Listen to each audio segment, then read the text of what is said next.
I don't normally like to spend a lot of time on announcements, but this felt like a special exception and something I'm very excited to reveal. As you probably saw from the title, I'm going to California. As both a film and theme park enthusiast, I've wanted to revisit California for a long time now, and I'm so excited to get the opportunity this summer. I'll mostly be sticking in the Los Angeles area, going to Knott's Berry Farm, Six Flags Magic Mountain, and of course, Universal Studios Hollywood and Disneyland. My most requested video by far is a ranking of every ride at Disneyland, and I'm happy to say that that video should finally be releasing this year. Before that though, I'll be releasing the ride ranking of every ride at Universal Studios Hollywood. I'd like to do a special video every June 2nd to celebrate the anniversary of this channel, and since this trip takes up most of May, I won't have enough time to get the Disneyland ranking done by then. So be sure to expect my first video back from this trip on June 2nd. I have a few other announcements to make while we're at it. First, I'd like to introduce Hello Mario Plus. This is a YouTube membership program where you can help support the channel and get perks while you're at it.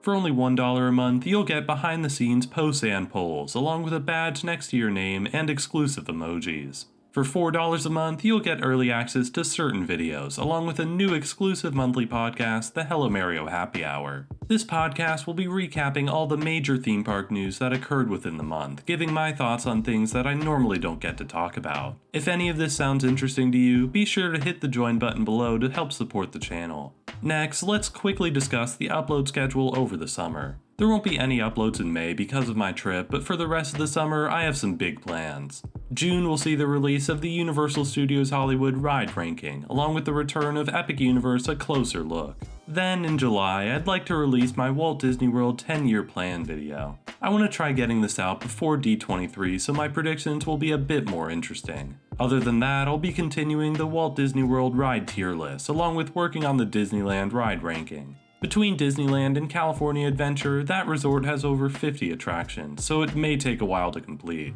I'm also considering recording vlogs during my time in California, but I'm admittedly unsure if that will come to fruition. All that's to say, this summer should be an exciting time for the channel. Now, with all those updates out of the way, let's get into the Q&A. Let's start with Florida Panthers 2020, who asks, how do you feel about all the IPs coming to Disney? The IP issue has been a problem for both Disney and Universal ever since Harry Potter opened back in 2010. This is also an issue in the movie industry, where most films need an IP attached to get made at all. It's definitely a bummer that we can't get more original attractions at the parks, but as long as we keep getting good attractions, it's not too big of an issue for me.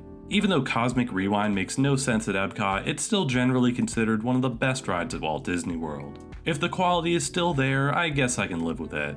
Undead Nerd asks, if you could give any IP from any medium a ride, what would it be? For me, the answer is pretty easily Luigi's Mansion. I love those games so much, and I think they would perfectly translate into a theme park ride. Hopefully, we'll see something in the near future. Wasab1 asks, if video games were to come to Disney, which one would come? Honestly, apart from Nintendo, there aren't a ton of great options for theme park lands based on video games. Even though they seem to have a good relationship with Epic Games through Fortnite right now, I can't see them making any sort of ride or land based on that IP. If anything, I could see a land based on Minecraft, although I'm not sure how they could adapt the game without making it look cheesy. I guess we'll have to wait and see for the live action movie. Lane TGM asks, have you been to Disneyland and what other ranking videos do you want to make? I actually have been to Disneyland before, but it's been so many years that I figured I owed it another visit. Apart from those California ranking videos, I'd also like to try making videos ranking the other major parks in Florida. SeaWorld Orlando and Busch Gardens Tampa are the main two I'm looking at, but I'd need to revisit those parks before getting anything out. Honestly, the biggest hurdle is that I'm deathly afraid of going on Falcon's Fury. I just hate drop towers. Paul Winston asks, Velocicoaster or Iron Gwazi? These are my top two roller coasters I've ever been on, but I do think Velocicoaster edges out Iron Gwazi by just a bit. As much as I love Gwazi's layout, the theming on Velocicoaster is such a great touch, and the layout is much more re-rideable in comparison. I do need to revisit Busch Gardens Tampa to know for sure, but for now, that's where I'm at.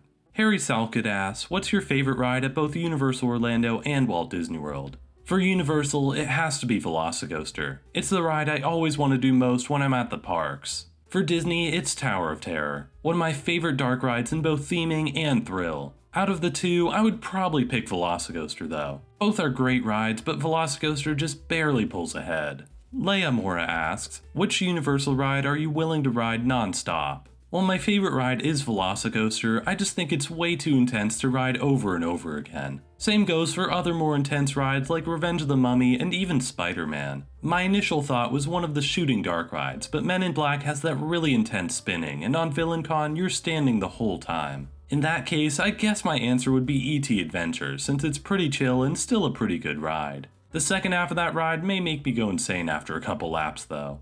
Caleb Copeland asks, which Universal Land will you be in 24/7? If I had to guess, probably Dark Universe. The theming should be fantastic, along with having two of my most anticipated rides at the resort. My only concern is how small it is, but that seems to be an issue for most of the other lands as well. At the very least, this will likely be the least crowded of those lands, which is a huge perk as well. Ishak asks, Hollywood Rip Ride Rocket is getting removed from Universal in 2025. What do you think about it? This is a rumor that just recently popped up, and one that makes a lot of sense. Honestly, I can't believe I didn't predict its removal when I did my 10-year plan video a while back. While I wouldn't say I like Rip Ride Rocket, I'll at least say I've grown to appreciate it a bit more. That said, it really needs to go. There's a great video by El Toro Ryan explaining all the hoops that Universal has to jump through to keep it open. It's been unreliable for years now, and guest satisfaction with the ride is not very high. Hopefully, it'll be replaced with a far better ride in the near future. Cardsuit asks, if there's any old ride from Disney or Universal you would want to bring back, which one would it be? From Disney, I'd probably say the Great Movie Ride. As a film student, I just think I'd appreciate it a lot more today. From Universal, I'd have to say Dueling Dragons. Like with the Great Movie Ride, I just think I'd appreciate the ride a lot more now as a coaster enthusiast. There's also countless rides that I never got to ride that I'd love to see too, like Jaws at Universal and Horizons at Epcot. Roger Animates asks, do you miss the Great Movie Ride? I do definitely miss it, but I also don't mind the addition of Mickey and Minnie's Runaway Railway. I will admit that the Great Movie Ride certainly fits the theme more than Runaway Railway does, but I do understand why the change was made. However, like I mentioned, I would have loved to see a lot of those set pieces today as someone who appreciates film more. Rachel Greengrass asks, where did you get the name Hello Mario? I wish I had a cool story for this, but it was honestly just me spitballing until I could think of something. I had a channel before this one when I was a kid, and I wanted to make something new potentially related to Nintendo.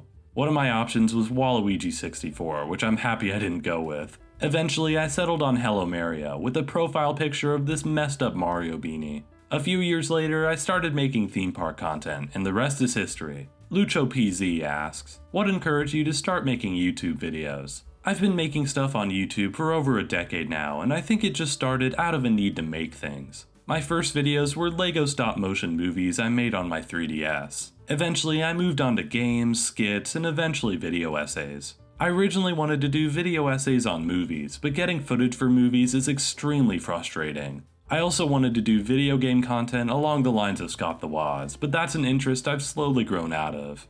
Basically, I'm unsure why exactly I started, but from there I just looked at what I was interested in and what I liked to watch and tried to make it my own thing.